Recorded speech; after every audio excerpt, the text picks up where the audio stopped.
আমার নাম যাদব। আমার কথা যারা বেখারাপি করে তা খুব ভালো করে জানে তাদের সঙ্গে কি ঘটে। তোর মেয়েকে নিয়ে যাচ্ছি, টাকা দিয়ে শাড়ি নিয়ে আসিস। আপনি তো আচ্ছাই মানে টাকা পাবেন দিতে বলছে, তাই বলে মেখে নিয়ে যাচ্ছেন কেন? বেশি গায়ের মধ্যে কিছু নাই, ছাড়ুন। এখানে যাদবের আইন চলে। আমি মালটা বড় হারামি আছি, একদম হালাল করে দিন। জানিদের কাজ কর, যা। চলো, তুমি কেন এই ঝামেলার মধ্যে আসছো? বাবু, হ্যাঁ দাদা, এই ছেলেটাকে তুই আনিস না? তুই যে বললে এখানকার নিয়ম কানুন ওকে সব বুঝিয়ে দিয়েছি। আমাকে ক্ষমা করে দাও দাদা, এরকম হলে আর কোনদিন হবে না। তোকে একটা শেষ সুযোগ দিলাম, দুদিনের মধ্যে বউটাকে তোর না পারলে তোরে হালাল করে দিন।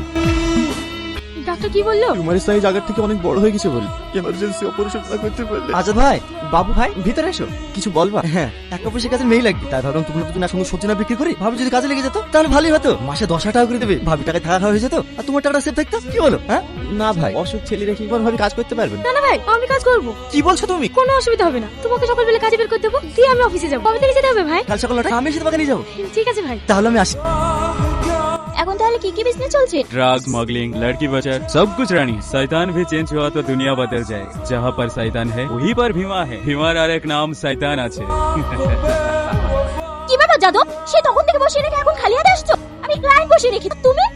বাবু, তাকিয়ে লাভ নেই, একদম টাটকা মাল আছে, একদম 5 লাখ। हमार पसंद আছে, আমি 5 লাখ ही देगा। ले लीजिए।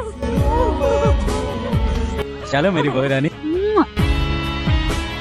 বাবু ভাই, তুমি এখানে? আমার মনি কোথায়? আমার মনি এখন বাড়ি পৌঁছাই। বলো কি ভাই, আমি যে কোম্পানিতে ওকে কাজে লেগেছিলাম, ওখানে আর কাজ পৌঁছানো নেই বলতে সে সকালে চলে এসে এখনো বাড়ি পৌঁছায়নি। এই কি বলছো ভাই? আমার মনি কোথায় যাবে? ওদের সাথে কিছুই জানে না। আমার মনি কি আমি কোথায় খুঁজবো? বাবু ভাই, আমার মনি কিছু জানে না। আমাকে থানায় যেতে হবে। বাবু ভাই, আমার সঙ্গে একটু থানায় চলো না। চলো ভাই, চলো না, চলো। স্যার, আমার স্ত্রীকে খুশি পাওয়া যাচ্ছে না। সকালবেলায় এই বাবু ভাইয়ের সঙ্গে একটা কাজের কাছে গেছিলাম। বাবু ভাই চলে এসে কিন্তু আমার স্ত্রী একাদা মেরে দিয়ে আমার ঘরে অসুস্থ বাচ্চা রয়েছে। ওর মাকে না বলে মরে যাবে স্যার। আপনাকে একটু খোঁজার ব্যবস্থা করে দিন স্যার। বাড়ি কোথায়?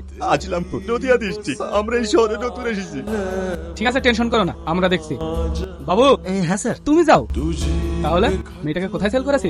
না না স্যার, আপনি ভুল ভাবছেন। আমি তো সকালবেলাতে ওকে শালায় এমন ধোলা করবো না, মুখ দিয়ে সব সত্যটা বেরিয়ে যাবে। একটা অসহায় মানুষের সুযোগ নিয়ে মেয়েটাকে পাচার করে দিলি। আমি কিছু জানি না স্যার, যাদব ভাই জানি। হ্যাঁ স্যার বলুন। পুজো তো দেওয়া হয়ে গেছে শুনলাম, পোশাক কিন্তু আমার কাছে এখনো পৌঁছায়নি। আরে কি যে বলেন, আমি সকালবেলায় আমার ছেলেদের দিয়ে প্রসাদ পাঠিয়ে কতই সেল করেছি? 4 লাখ স্যার।